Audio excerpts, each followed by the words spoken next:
क्या लखनऊ में छिड़ा ये पोस्टर वॉर 2027 चुनाव का ट्रेलर है? क्या सड़कों पर लगे पोस्टर अब जनता के दिमाग की जंग बन चुके हैं? कौन है असली धुरंधर? क्या पोस्टर फाड़ना सिर्फ गुस्सा है या एक सोची समझी राजनीतिक चाल? क्या ये लड़ाई अब विचारों से ज्यादा इमेज और नैरेटिव की हो चुकी है?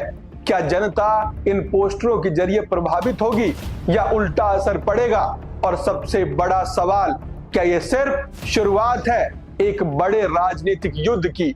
नमस्कार, मैं चंदन भारद्वाज और आज हम इन्हीं तमाम सवालों के जवाब तलाशने की कोशिश करेंगे, तो वीडियो को अंत तक जरूर देखें। लखनऊ की सियासत इस समय उबाल पर है, जहां बीजेपी और समाजवादी पार्टी के बीच छिड़ा पोस्टर वॉर अब एक साधारण राजनीतिक गतिविधि नहीं, बल्कि एक हाई वोल्टेज मनोवैज्ञानिक और प्रतीकात्मक युद्ध में बदल चुका है।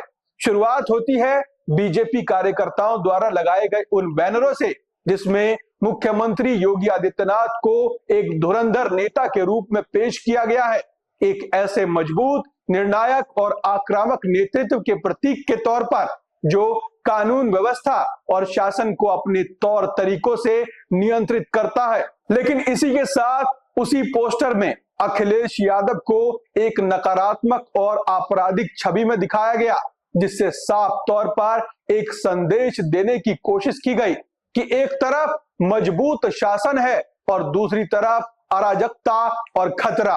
और जैसे ही ये पोस्टर शहर की दीवारों पर दिखाई देने लगे, वैसे ही राजनीतिक तापमान तेजी से बढ़ गया।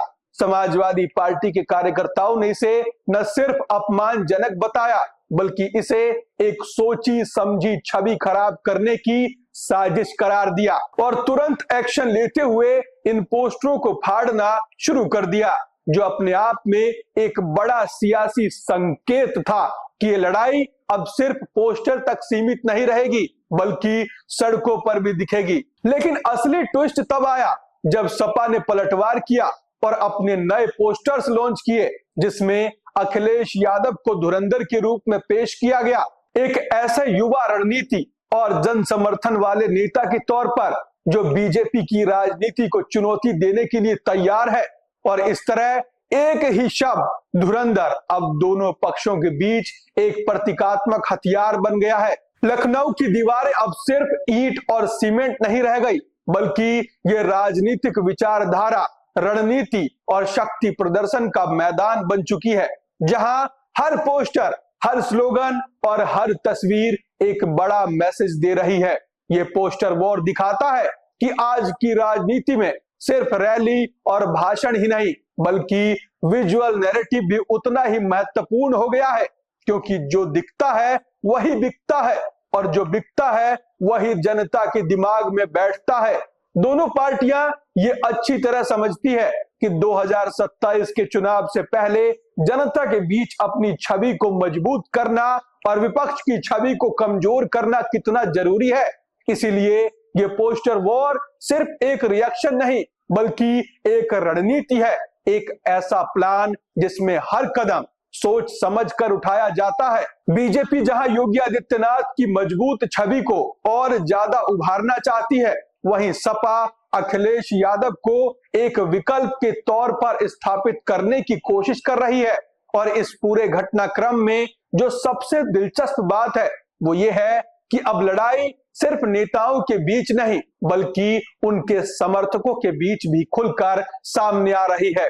पोस्टर फाड़ना, नए पोस्टर लगाना, सोशल मीडिया पर इसे वायरल करना, ये सब एक बड़े नैरेटिव वॉर का हिस्सा बन चुका है।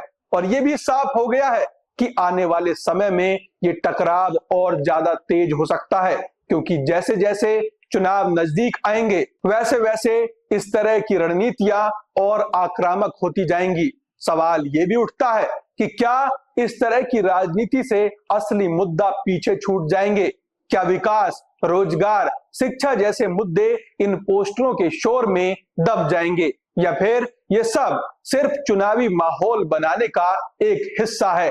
लेकिन एक बात तय है कि लखनऊ में शुरू हुआ ये पोस्टर वॉर अब सिर्फ एक शहर तक सीमित नहीं रहेगा, बल्कि पूरे उत्तर प्रदेश की राजनीति को प्रभावित कर सकता है, क्योंकि ये सीधे तौर पर उस मानसिकता को दर्शाता है जिसमें चुनाव अब सिर्फ वोट का नहीं बल्कि धारणा का खेल बन चुका है, जहां जीत उसी की होती है जो जनता के दिमाग में अपनी कहानी सबसे मजबूत तरीके से बैठा सके।